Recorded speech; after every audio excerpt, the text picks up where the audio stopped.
मोजाङै रायलायनांगौ ना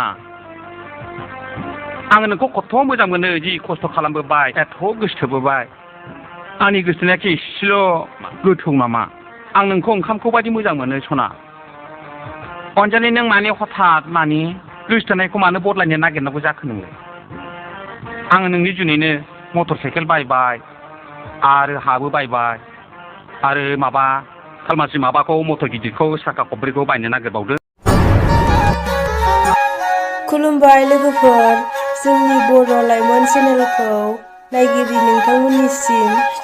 नोंथांमोना जोंनि भिडिअखौ नायनानै लाइक कमेन्ट शेयार खालामनो दाबाव आरो लोगोसे अननानै साबस्क्राइब खालामना सापर्ट होदो